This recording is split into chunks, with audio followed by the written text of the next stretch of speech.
A struggling single-dad janitor gives his most cherished possession to comfort a grieving airline captain in civilian clothes, unaware she is the secret philanthropist who will soon save his life.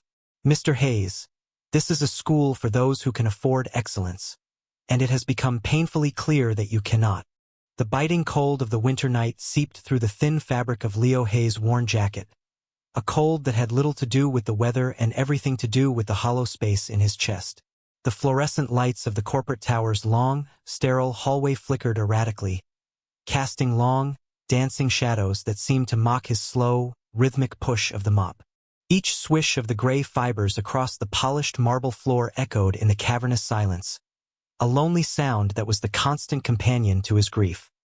He moved with a quiet, dignified grace that belied the bone-deep weariness settled into his very soul, a weary resignation that had been his unwanted partner since Clara was taken from him.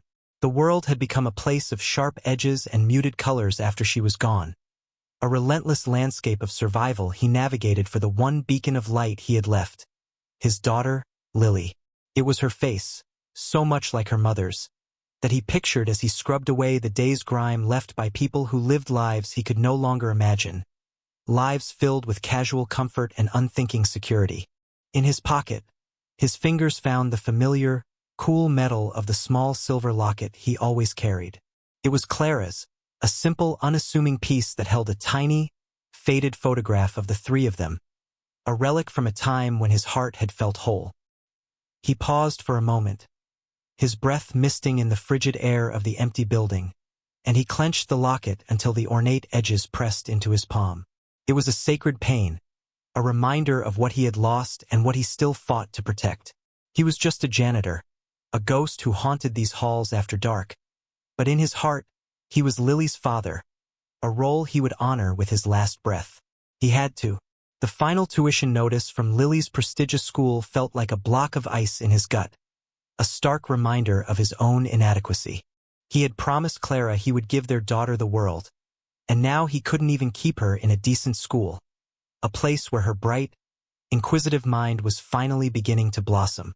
Despair was a patient predator, always waiting in the shadows of his exhaustion, but he refused to let it win. He would find a way. He always had to find a way.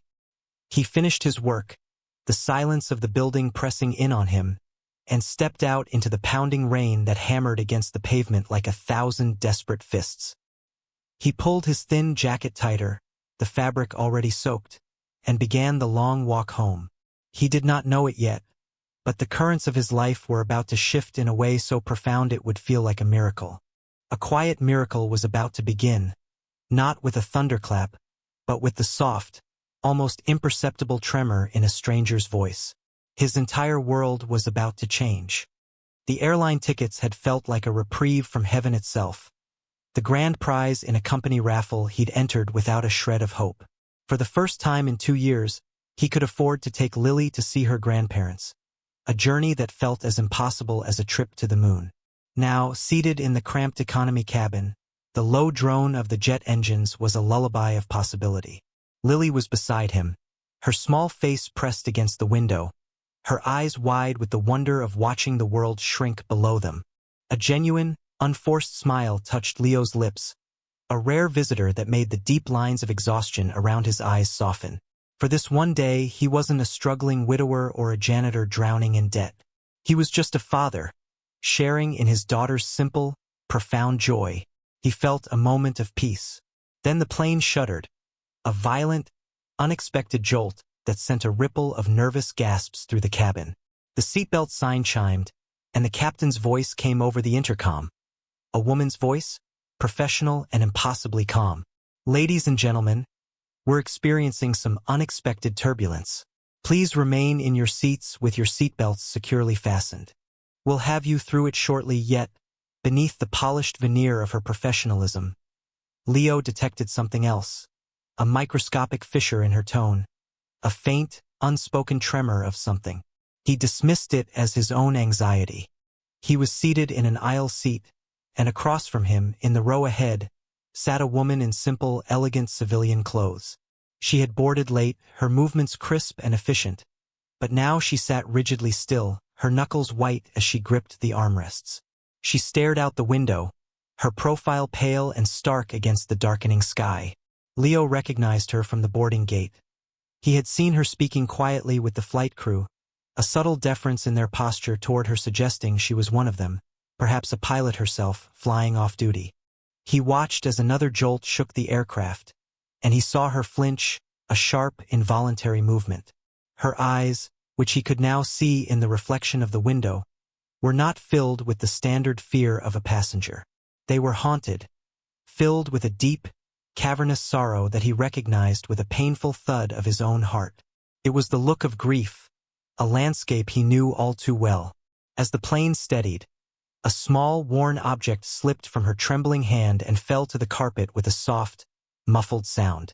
It was a tiny baby rattle, its silver tarnished with age.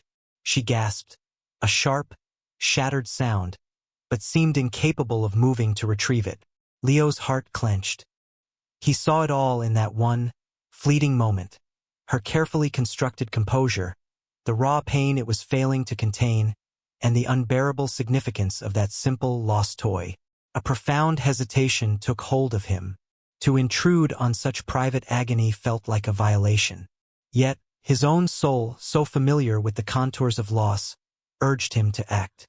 He saw not a stranger, but a fellow traveler in the lonely kingdom of grief. His paternal instinct, the same one that drove him to work through the night for Lily, rose up, a gentle and unwavering force. He unbuckled his seatbelt, leaned into the aisle, and quietly picked up the rattle. He didn't speak. He simply held it for a moment before looking at her. Her eyes met his, and in them he saw a vulnerability so raw it took his breath away. The world fell away, the cabin noise, the engine hum, all of it vanished. There was only this unspoken, sacred connection between two broken hearts. He felt the weight of Clara's locket in his pocket. It was his anchor, his last physical link to her. Without a second thought, without any expectation or desire for reward, he pulled it out. The metal was warm from his body. He reached across the small space separating them and gently pressed the locket into her cold, trembling hand. His voice was a mere whisper, rough with emotion. "This helped me," he said, his gaze sincere and direct. "Maybe it can help you hold on." He then placed the small rattle beside it in her palm and retreated to his seat. He had just given away the most precious thing he owned. He was gone. The woman, Captain Eva Rostova, stared down at the objects in her hand. The worn, familiar rattle that had belonged to her son, and the heavy, silver locket from a complete stranger. A seismic shock went through her, splintering the thick ice that had encased her heart for 5 agonizing years. The turbulence outside was nothing compared to the storm that had just broken loose inside her. Tears, hot and unfamiliar, blurred her vision. She looked up to thank the man, to ask his name, but he was turned away, his attention focused entirely on his small daughter, who had fallen asleep on his shoulder. He adjusted the thin airline blanket around her with a tenderness that made Eva's chest ache with an unbearable mix of sorrow and wonder. She clutched the locket, its weight a grounding presence in her spiraling emotions. For years, she had lived in a sterile world of checklists, altitudes, and airspeeds. A world where emotion was a liability and connection was a risk.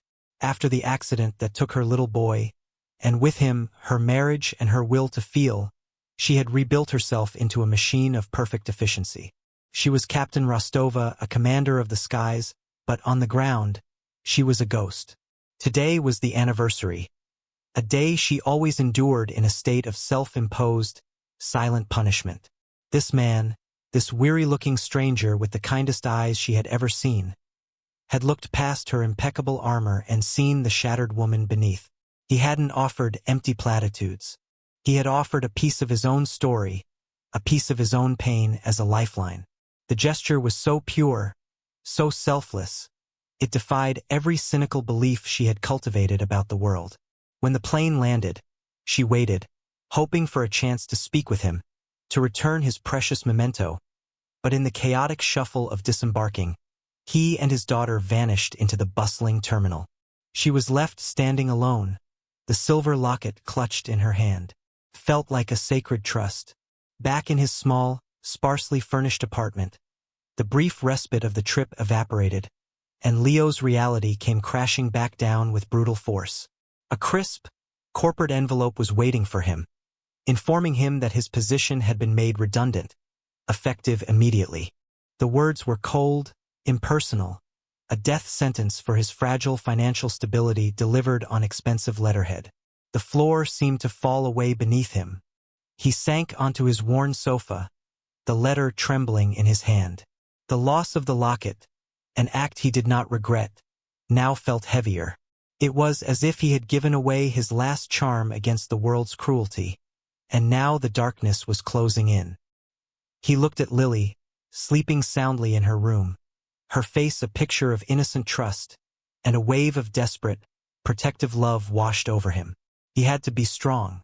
He had to fight, but he felt so incredibly tired, so profoundly alone.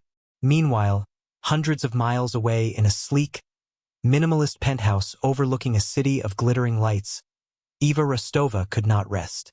The janitor's face was seared into her memory. The locket sat on her polished marble coffee table, a beacon in the sterile perfection of her home. It was more than a piece of jewelry. It was a symbol of a forgotten humanity, a purity she thought no longer existed. A new, unfamiliar feeling began to take root in the barren soil of her soul. Purpose. She, who had everything and felt nothing, owed an immeasurable debt to a man who had nothing and gave everything. Finding him became her singular obsession. She was not just a pilot. She was the sole heir to the Rostova industrial fortune, a vast empire of wealth and influence she had long treated as an inconvenience. Now, for the first time, she saw it for what it could be, a tool. A tool for justice, for repayment, for salvation. She picked up her phone and made a call to the head of her family's formidable security firm. "I need you to find someone," she said, her voice steady and commanding, the ice returning. But this time, it was not the ice of grief, but the sharp, clear ice of resolve. "He was on my flight today. He has a young daughter. Find him. I don't care what it takes." The hunt had begun. Eva's investigators were ruthlessly efficient. Within 48 hours, she had a name, Leo Hayes. And with the name came the story, a heartbreaking narrative of a good man battered by fate. She learned of his wife, Clara, and her long, losing battle with a vicious illness. She saw the mountains of medical debt that remained, a cruel monument to their love and loss. She discovered his recent termination from a job he had held for over a decade and the final, threatening notices from his daughter's school. She read the file, her heart pounding with a mixture of fury at the injustice of it all and a profound, humbling awe for the man who, while carrying this unbearable weight, had stopped to offer comfort to a stranger. It was from this place of quiet reverence that she began her secret intervention. She moved not with grand, obvious gestures, but with the silent, invisible precision of a ghost. One morning, Leo received a letter from the hospital's billing department. His hands trembled as he opened it, expecting another demand, but instead, he found a statement showing a balance of 0. A small note at the bottom read, "Paid in full by an anonymous donation from the Clara Hayes Memorial Fund." There was no such fund. He stood in his kitchen, the letter shaking, his mind reeling with disbelief. A week later, a frantic call from his landlord, who had been threatening eviction, ended not with a demand for payment, but with a confused apology. "I don't understand it, Mr. Hayes," the man stammered. "The bank just informed me your entire year's lease has been paid off. Some sort of corporate housing grant. Said your name was selected at random."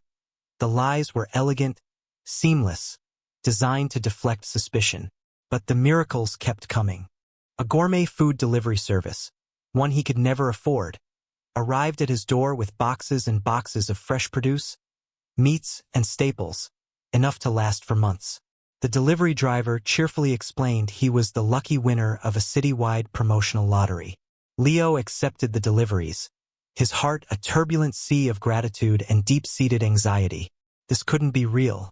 It felt like a beautiful, fragile dream that would shatter the moment he allowed himself to believe in it. He feared it was all a catastrophic clerical error, a cruel mistake that would be discovered, leaving him even more broken than before. He felt watched over by a benevolent spirit, an angel he couldn't see. He didn't know that his angel flew a Gulfstream G650 and was orchestrating his salvation from a penthouse office with a view of the heavens. Eva monitored every detail, every transaction, every small easing of his burden, with a fierce, protective focus. She was rebuilding his life from the shadows, piece by piece. But she knew it wasn't enough. Financial security was a foundation, but the true debt she owed was emotional. She had to see him again. She had to return what was his and, in doing so, perhaps begin to heal herself. She engineered the reunion with the same meticulous planning she used for a transatlantic flight. She learned he took Lily to the same small city park every sunny afternoon. And so, on a day when the sky was a perfect, cloudless blue, she went to the park, her heart thudding with a nervous energy she hadn't felt in years. She waited. The late afternoon sun cast a golden glow over the park, painting the world in soft, forgiving hues. Leo sat on a worn wooden bench, watching Lily chase butterflies with a joyful abandon that was both beautiful and heartbreaking. For the first time in a long time, the knot of anxiety in his stomach had loosened. The strange, inexplicable windfalls had given him something he hadn't realized he'd lost: the ability to breathe. He was still searching for a job, but the crushing, immediate desperation had lifted. He could focus on just being a father again. He felt a presence beside him and turned. His breath caught in his throat. It was her, the woman from the plane. She was dressed in a simple, elegant pantsuit, but her eyes, no longer haunted and distant, were fixed on him with a gentle, unwavering intensity. In her outstretched hand, gleaming in the sunlight, was Clara's silver locket. "I believe this is yours," she said, her voice quiet but clear. He was speechless. He took the locket, the familiar weight a shock of comfort in his palm. I don't understand," he stammered. "How did you find me?" She gave a small, sad smile. "My name is Eva Rostova. Finding people is something I'm unfortunately good at." They sat in a comfortable silence for a moment, the sound of children's laughter filling the air around them. It was Eva who finally broke it, her gaze drifting towards the horizon. "The day of the flight," she began, her voice barely a whisper. "It was the anniversary of my son's death. He was only 4". The confession hung in the air, raw and fragile. Leo didn't offer empty condolences. He simply listened, his entire being focused on her, offering the silent, profound empathy of someone who understood the language of loss. He knew that in the landscape of grief, a listening heart was the only true sanctuary. Emboldened by his quiet strength, she continued, the words tumbling out as if a dam had finally broken. She told him about the car accident, the crushing guilt, the way her perfect life had splintered into 1,000,000 irreparable pieces. She spoke of her marriage collapsing under the weight of their shared tragedy and how she had poured what was left of herself into her career, flying higher and higher to escape a pain that was always waiting for her on the ground. The rattle, she explained, had been his favorite toy. "I became a hollow shell," she finished, a single tear tracing a path down her cheek.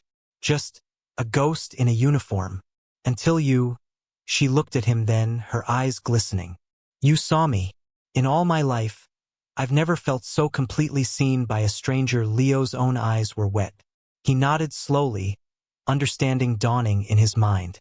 The anonymous benefactor, the paid bills, the food. It was all her. "The locket belonged to my wife, Clara," he said, his voice thick with emotion. He told her about Clara's illness, about the joy she brought into the world and the gaping void she had left behind. He spoke of his fears for Lily, of his struggle to be both a mother and a father, of his quiet, desperate fight to keep her mother's memory alive for her. They didn't just share their stories. They shared their scars, creating a sacred, unspoken bond forged in the crucible of their mutual grief. As he spoke, Lily, her cheeks flushed from running, came skipping over to them. She held up a small, wilting dandelion, its bright yellow head a small sun in her grubby hand. She offered it not to her father, but to Eva. Eva looked at the simple, perfect flower, and then at the innocent, trusting face of the little girl. A sound escaped her lips, something between a sob and a laugh. She gently took the dandelion, its fragile stem a promise of resilience, of life pushing through the cracks. In that moment, the last of the ice around her heart melted away, leaving behind a warm, profound, and undeniable hope.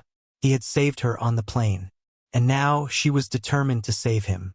The official-looking envelope from Northwood Preparatory Academy arrived a week later. It was not a bill but a summons. A mandatory meeting with the headmistress, Mrs. Albright. Leo's blood ran cold. He knew what this was about. Despite the mysterious payment of his lease, the school's tuition remained a massive, outstanding debt. He had been hoping to negotiate a payment plan, to plead his case, but the cold, formal tone of the letter suggested that pleas would not be welcome. He went to the meeting with a heavy heart, a sense of dread coiling in his stomach. Eva, who had called to check on him that morning, had detected the fear in his voice. Worry gnawed at her. She had already put plans in motion to handle the tuition, but the school's bureaucracy was slow. She had a terrible feeling about this meeting. Trusting an instinct that had saved her life in the cockpit more than once, she drove to the school herself. She didn't go inside, but waited across the street in her sleek, unassuming sedan, her eyes fixed on the stately, intimidating entrance. The foyer of Northwood Prep was designed to impress and intimidate. Its ceilings were cavernously high, the floors a gleaming, polished marble that echoed every footstep. It was here, in this grand public space, that Mrs. Albright chose to ambush him. She wasn't in her office. She was waiting for him by the main reception desk, her arms crossed, her face a mask of pinched impatience. Several other parents, dressed in impeccably tailored suits and designer dresses, were milling about, their conversations dropping to whispers as they watched the scene unfold. Mrs. Albright did not lower her voice. "Mr. Hayes," she began, her tone dripping with condescension, "we can no longer carry your account. It is a disservice to the families who actually pay for the privilege of being here." Leo stood frozen, his face pale. He felt the burn of a dozen pairs of eyes on him. He tried to speak, to ask for a private conversation, but she cut him off. "People like you simply don't belong in an institution of this caliber. You try to scrape by on a scholarship, thinking the rules don't apply to you. Well, they do." From a nearby hallway, a classroom door opened, and Lily peeked out, her small face crumpling in confusion and fear as she saw her father being berated. That sight shattered Leo's composure more than any insult. He trembled, but held his ground, his dignity a fragile shield against the onslaught. "I am revoking your daughter's scholarship, effective immediately," Mrs. Albright declared, her voice ringing with triumphant cruelty. "You have until the end of the day to collect her things." Total silence descended upon the foyer. The humiliation was absolute, a public execution of his pride. It was into this charged, venomous silence that the main doors opened. Eva Rostova strode in. She moved with a calm, commanding power that instantly drew every eye. Her suit was crisp, her posture regal, and her expression was one of controlled, arctic fury. The atmosphere in the room shifted, crackled, bent to her will. She walked directly to Leo's side, placing a steadying hand on his arm before turning her glacial gaze upon the headmistress.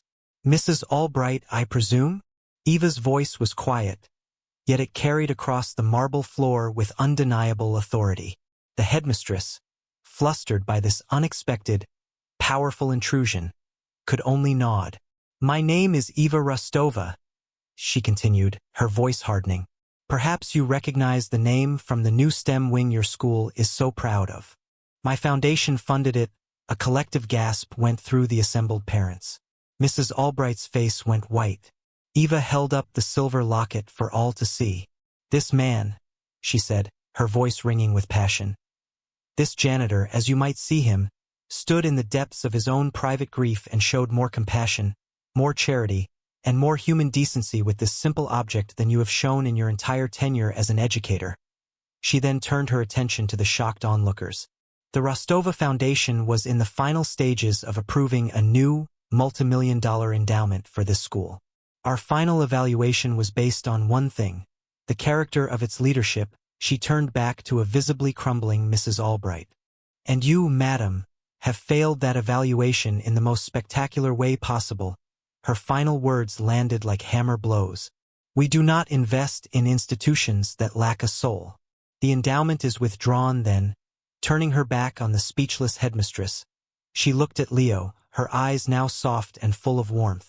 Mr. Hayes, she said, her voice now loud enough for everyone to hear.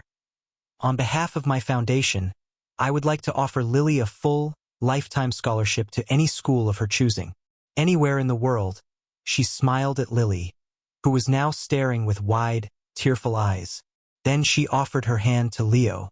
Let's go. He took her hand, and together, the three of them walked out of the school, leaving behind the ruins of a woman's career and a crowd of stunned, silent witnesses. The heavy oak doors of the school swung shut behind them, muffling the shocked silence they had left in their wake. Out on the manicured steps, the crisp autumn air felt like the first breath after being held underwater for too long. Leo's legs felt weak, his entire body trembling with the receding adrenaline of his public humiliation and the overwhelming shock of his salvation. He looked at Eva, her face now etched with concern, and the reality of what she had just done crashed down on him. The sheer scale of her power, of her intervention, was staggering. Tears he had held back for 2 years finally betrayed him, streaming down his pale cheeks. Why? He whispered, his voice cracking, the single word carrying the weight of all his disbelief and gratitude. Why would you do all of this for me? Eva's commanding demeanor softened completely. She reached out and gently brushed a tear from his cheek with her thumb, her touch sending a jolt of warmth through him.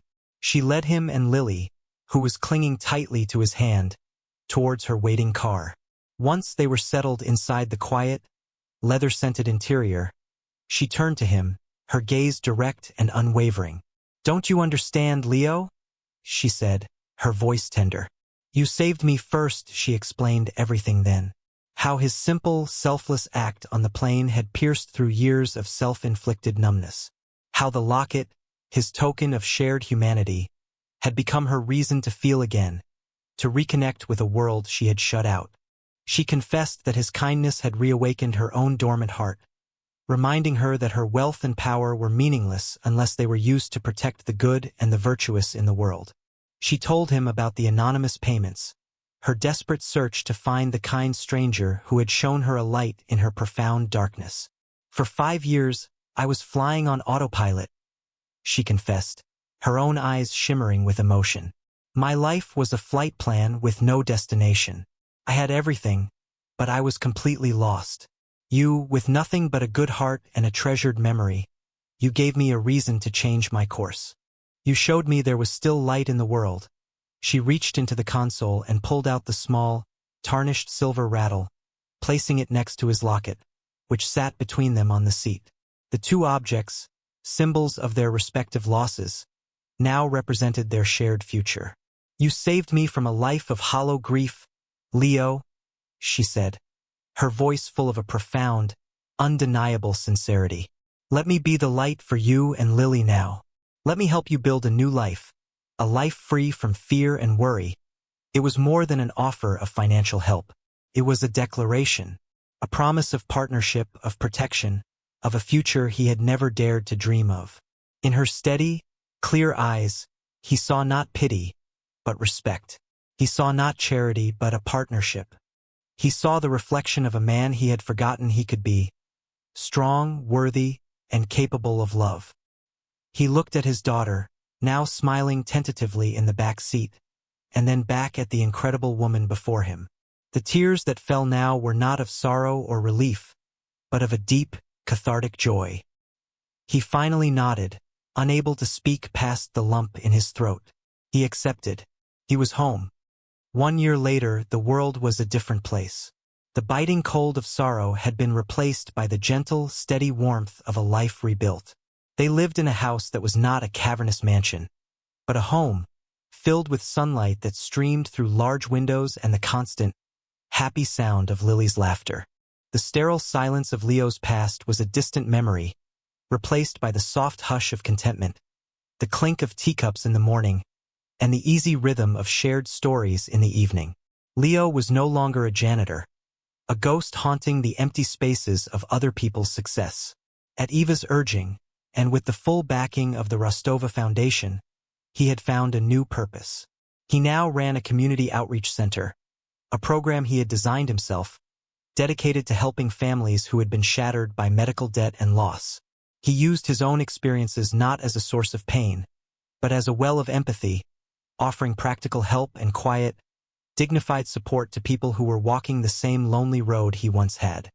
His work gave him a sense of fulfillment he hadn't felt since before Clara had gotten sick. He was healing, not just from his grief, but into a new, stronger version of himself. Lily was thriving. She attended a wonderful new school where her curiosity was celebrated and her spirit was nurtured. The haunted, worried look that had once shadowed her young face had vanished, replaced by the bright, carefree confidence of a child who knows she is safe, cherished, and unconditionally loved. She adored Eva, and the bond between them was a beautiful thing to witness, a gentle mending of two hearts that had both lost so much. Eva still flew, but it was different now. The sky was no longer an escape from the world, but a place of beauty she was eager to return from. Her career was a part of her life, not the whole of it. Her true destination was always on the ground, with Leo and Lily. She had found what all her wealth could never buy, a family. Her laughter was frequent and genuine, the ice in her eyes long since melted into a warm, loving glow. One perfect Saturday afternoon, the three of them were in the garden. Leo was pushing Lily on a swing, her delighted shrieks filling the air. Eva sat on a nearby bench, a book forgotten in her lap, simply watching them, her face a portrait of pure happiness. Around her neck, on a silver chain, hung Clara's locket. It was no longer a symbol of one person's loss, but a shared heirloom, a testament to the miraculous, intertwining journey that had brought them all together. Leo stopped the swing and walked over to her, sitting beside her on the bench. He took her hand, their fingers lacing together in a gesture of easy, profound intimacy. They didn't need words. They had built a new life, not on the ashes of their grief, but on the foundations of shared kindness, mutual respect, and a love that had been quietly, patiently waiting to bloom. They were whole. This story is a testament to the profound, rippling power of a single act of kindness. It shows us that in our darkest moments, when we feel most alone and battered by the storms of life, the simple, selfless gesture of reaching out to another human being can change everything. Leo, at his lowest point, gave away his most treasured possession to comfort a stranger, expecting nothing in return. That pure, unselfish act became the catalyst for a miracle, proving that true wealth is not measured in dollars, but in the compassion we show to one another. It is a fable of hope, a reminder that the person you help today could be the very person who saves you tomorrow. The universe has a way of returning the love we put into it, often in the most unexpected and beautiful ways.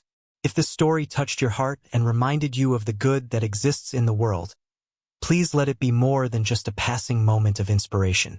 Let it be a call to look around you, to see the quiet suffering in others, and to find your own way to offer a piece of your heart. You never know whose life you might change. You never know how that single act of grace might come back to save you. For more soul-stirring stories that celebrate the resilience of the human spirit and the transformative power of love, please like, share, and subscribe to Soulful Love Tales. Your support helps us continue to create inspiring content that warms the heart and renews our faith in humanity. We'll see you